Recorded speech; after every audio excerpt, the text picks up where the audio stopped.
están ¿qué? Rondando. Usted está en un terreno peligroso.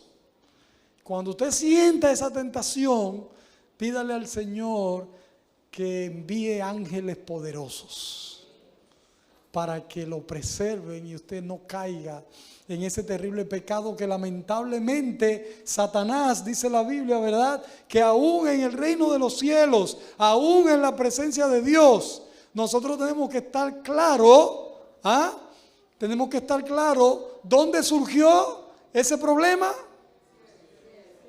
Ante la presencia ¿de quién? De Dios. Lo que nos indica que usted no debe preocuparse o satanizar este lugar porque de repente alguien lo tome en su boca o le levante una calumnia. No, esa iglesia no sirve, yo me voy de esa iglesia, en esa iglesia no hay amor, en esa...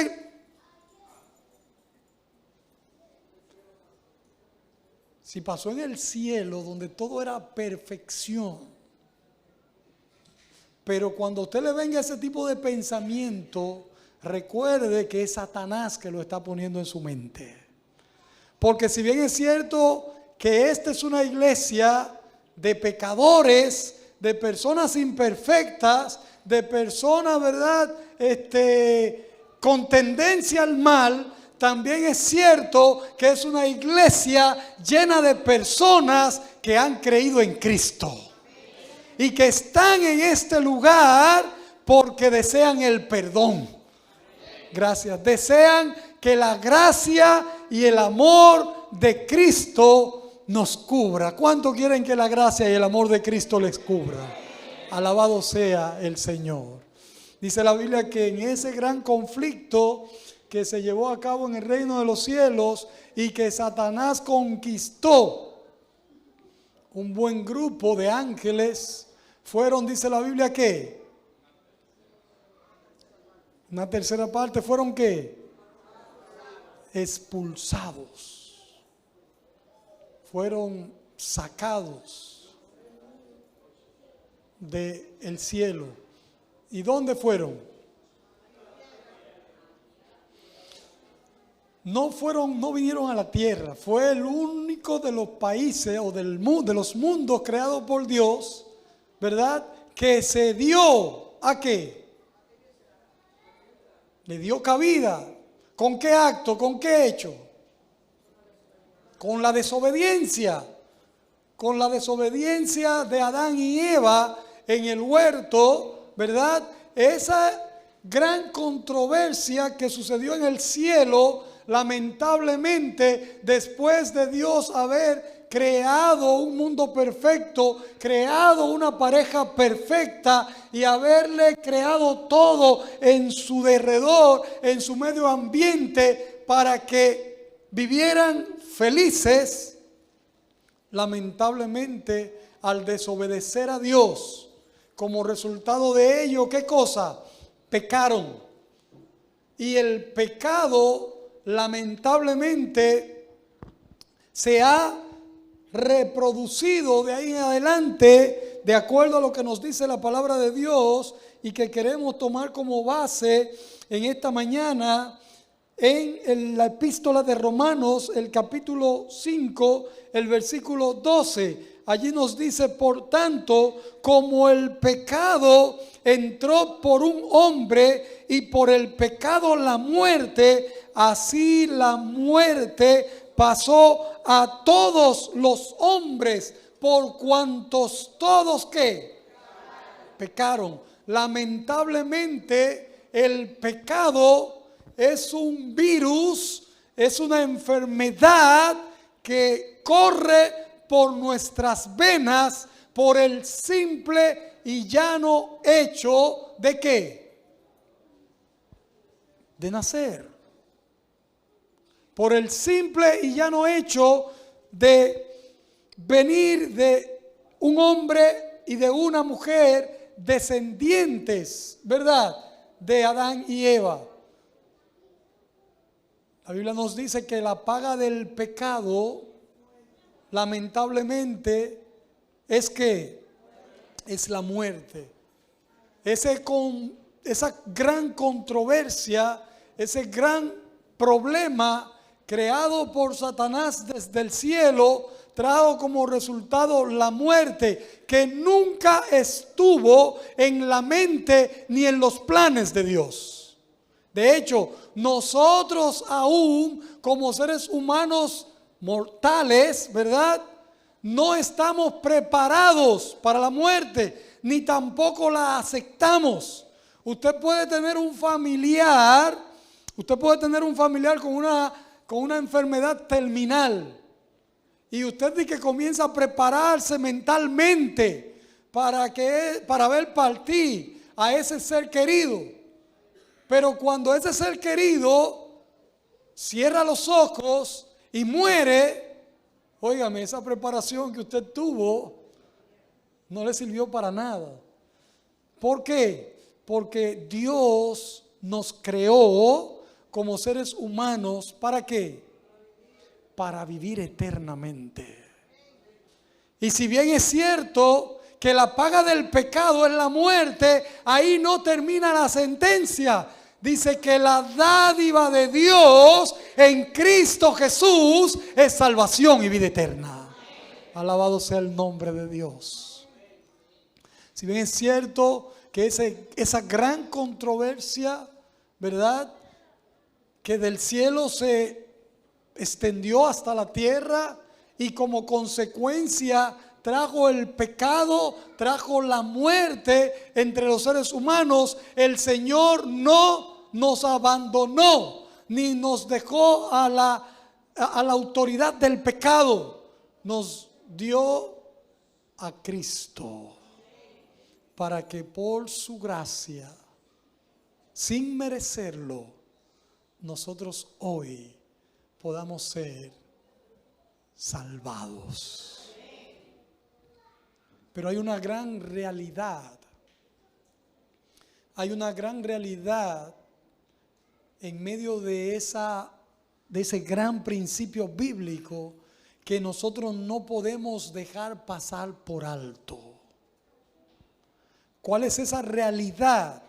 ¿Cuál es eso que querramos o no nos afecta, aún hayamos entregado nuestra vida a Jesús, aún nos hayamos bautizado, aún profesemos una fe, ¿verdad? Hay una realidad con la que tú y yo lamentablemente cada día tenemos que lidiar. ¿Cuál es esa realidad? El pecado. El pecado que muchas veces quiere enseñorearse en nosotros. Esta agua parece que estaba en el sol, está caliente, pero muy caliente, pero necesito pasar agua a la garganta. Hay una realidad que tú y yo como creyentes, como cristianos, tenemos que lidiar cada día. Que aún no nos hemos levantado de nuestras camas, nos invaden pensamientos que tienden regularmente a ir en contra de ¿quién? De Dios y ¿qué? Y sus principios.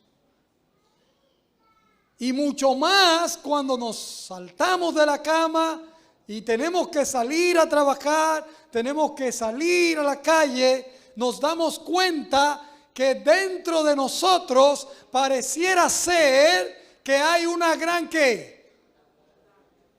Una gran lucha, una gran batalla. Que si usted lee a Pablo en el capítulo 7 de Romanos, vamos a abrir la Biblia, vamos a leerlo. Si usted lee detenidamente esos textos, Romanos 7, se va a dar cuenta como que le están haciendo una radiografía a usted, ¿verdad? Y como que el hombre de pecado que Pablo está describiendo ahí soy yo. Es usted.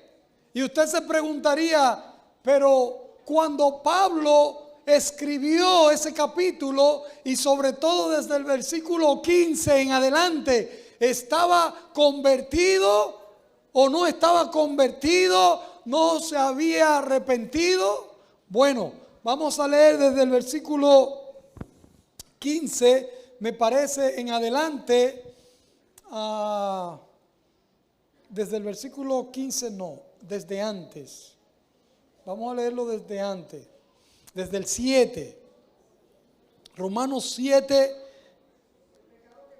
el pecado que mora en mí. Dice, ¿qué pues diremos? ¿La ley es pecado? De ninguna manera. Pero yo no conocí el pecado sino por la ley. Y tampoco conocería la codicia si la ley no dijera, no codiciarás. Pero el pecado, aprovechándose del mandamiento, produjo en mí toda codicia, porque sin la ley el pecado está muerto.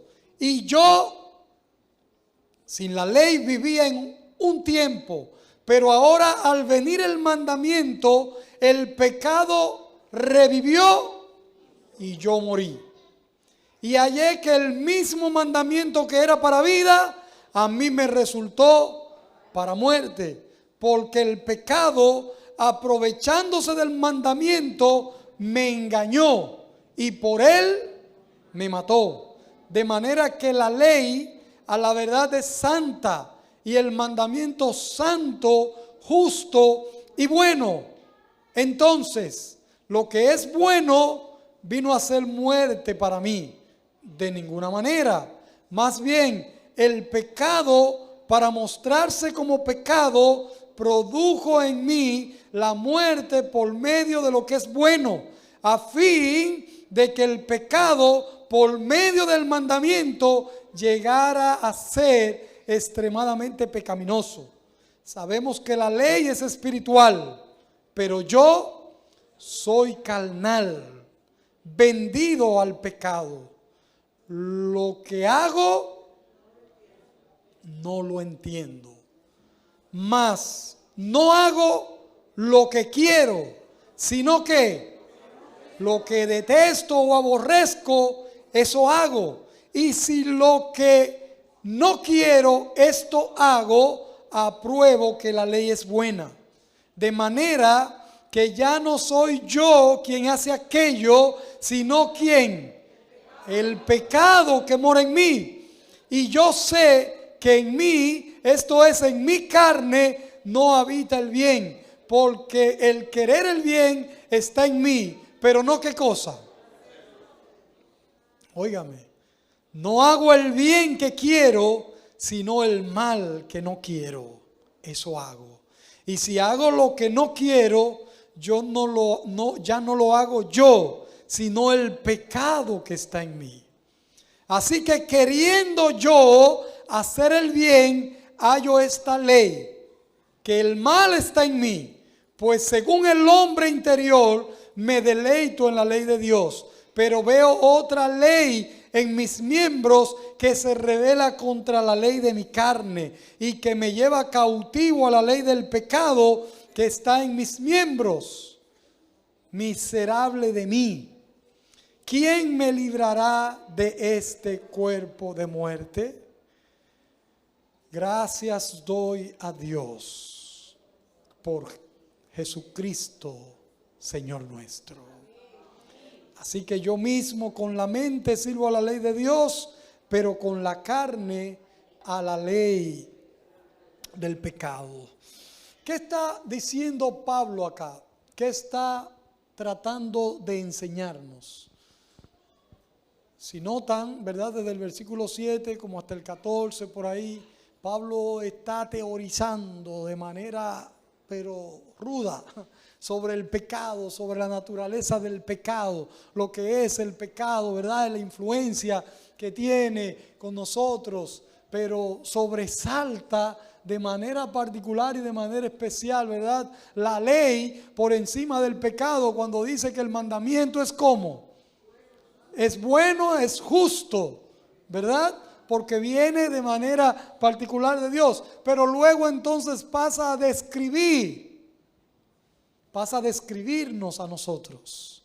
Pasa, ¿verdad?, como hacer una remembranza de lo que sucede con nosotros a diario. Y que muchas veces como creyentes nos frustramos y pensamos que es difícil, por no decir imposible, ser cristianos. ¿Cuántos han pensado en algún momento que este asunto es difícil? ¿Solamente uno? ¿Los demás piensan que es fácil? No, ¿verdad? Sí. Pareciera ser, hermanos, humanamente hablando, pareciera ser, o escúcheme bien, pareciera ser humanamente hablando que ser cristiano es como difícil. Humanamente hablando, ser cristiano es difícil. ¿Pero qué? ¿Humanamente qué? De lo contrario, esta iglesia estuviera llena. ¿Sí o no? Llena. Pero humanamente hablando, para el hombre carnal, que sus inclinaciones, dice la Biblia, son de continuo ¿qué? Al mal. Pareciera ser imposible ser cristiano. Ahora bien, espiritualmente hablando, yo quiero que nosotros podamos hacer esa diferencia. Porque Pablo, creo que en 1 Corintios habla de eso. Espiritualmente hablando, es posible en el nombre de Cristo Jesús.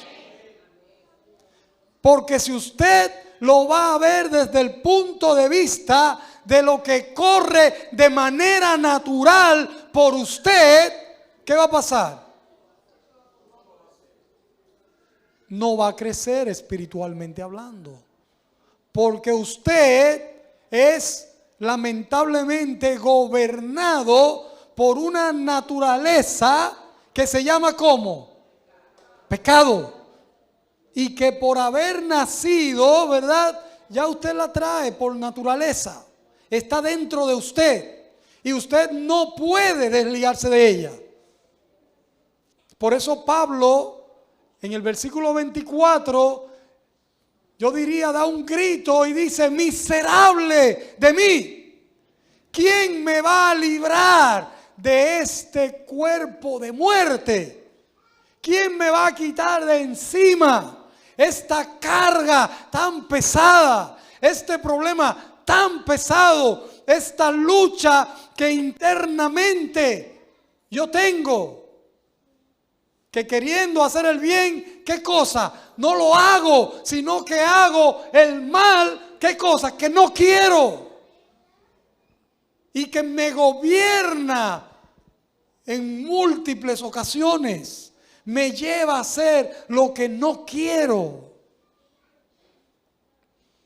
Pablo termina este capítulo, el versículo 25, dando en una sola oración la clave y agradeciéndole a Dios de manera especial. ¿Por quién?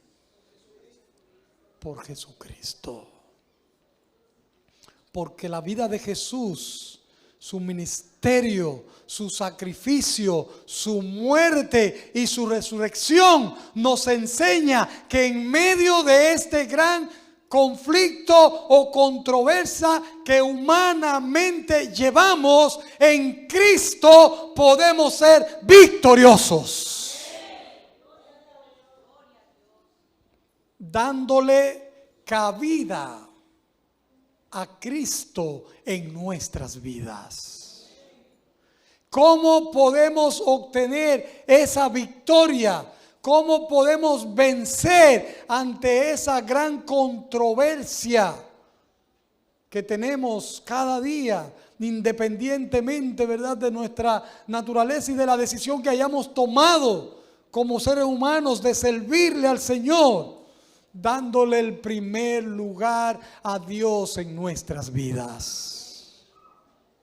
Por eso, mis queridos hermanos, la importancia trascendental en nuestra vida de cada día tomar la decisión, como dice Ellen White en El Camino a Cristo, cada día tomar la decisión de consagrarse a Dios todas las mañanas. Y hacer de eso su primer ¿qué? Trabajo. Sea su oración: tómame, oh Señor, como enteramente tuyo. Úsame hoy en tu servicio. Pero si nosotros no hacemos eso y nos levantamos, nos tiramos de la cama sin ni siquiera orar y salir por ahí a trabajar, ¿saben ustedes qué dice el Camino a Cristo cuando nosotros salimos de nuestras casas sin orar?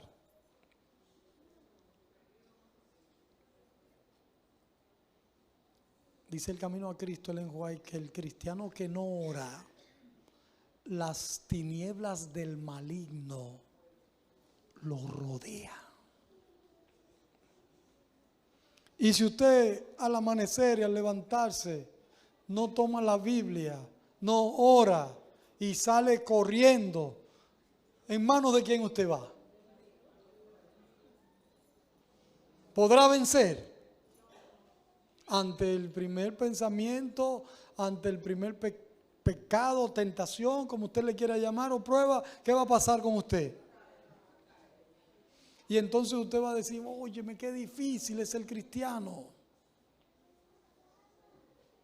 Me gusta mucho cómo el pastor Bullón ilustra ese pleito. ¿Lo han escuchado? Esa controversia. El pastor Bullón dice: si usted agarra dos fieras, ¿verdad?, digamos en esta ocasión dos perros pitbull, esos perros peligrosísimos, ¿verdad?, que la gente lo usa mucho para pelear, y usted lo pone a cada uno en lugares diferentes, y a uno todos los días le da comida, mucha agua, proteína, lo inyecta, y al otro apenas agüita.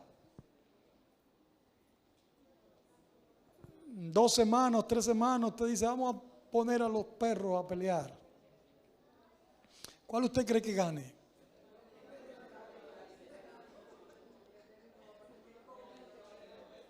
El que está comido, ¿verdad? El que está papiado. Eso sucede en la vida cristiana cuando usted, siendo cristiano,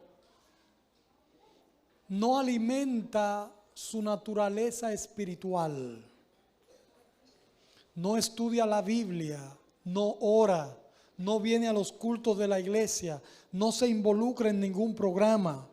Cuando usted brilla por su ausencia en esas 4 cosas, espiritualmente hablando, usted está ¿cómo? Muerto, ni siquiera débil, muerto. Pero en su defecto, usted lo que se pasa es viendo cosas que no debe de ver, escuchando a Bad Bunny, los jóvenes, o escuchando otras cosas. En el momento del enfrentamiento, de la gran controversia, del problema, ¿qué naturaleza usted cree que va a vencer? La que usted más alimente, ¿sí? La que usted más incentive y motive en su vida. Por lo tanto, hermanos, en esta mañana tenemos que estar bien claros. Si queremos ser victoriosos en esta gran controversia que a diario cada uno de nosotros llevamos, necesitamos ponernos cada día en las manos de Dios. Necesitamos cada día, de acuerdo a como dice, me parece Mateo 6:33, si la mente no me equivoca. ¿Cómo dice Mateo 6:33?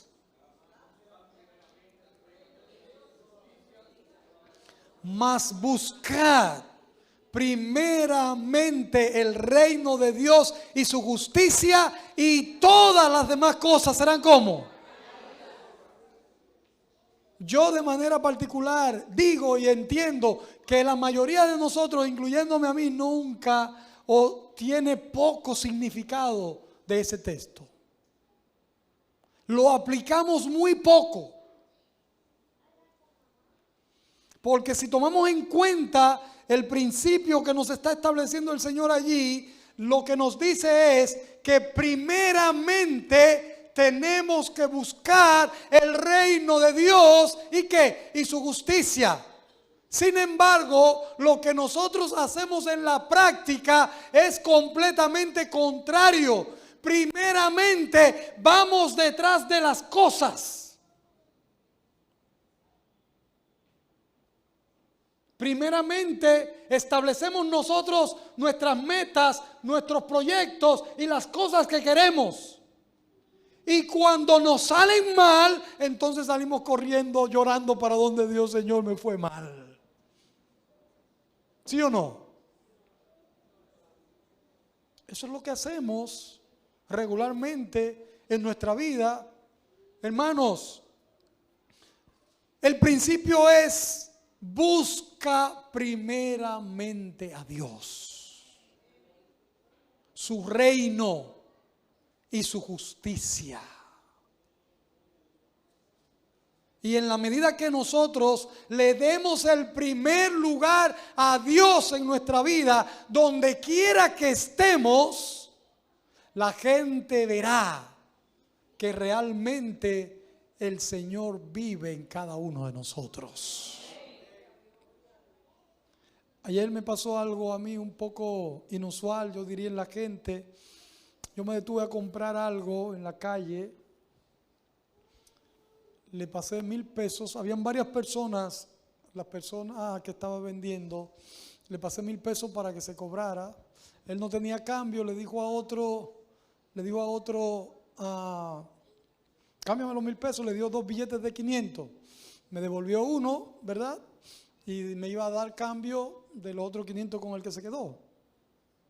Él me estaba devolviendo, él tenía que cobrarme 150 pesos, ya me había dado 500. Y me dio 850 pesos más.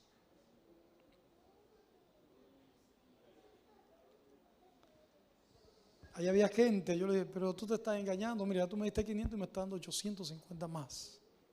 La gente me miró así.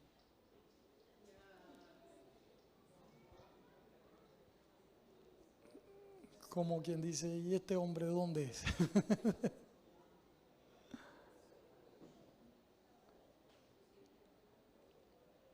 Y yo le devolví el dinero y el tipo, mire, me echó todos los santos atrás.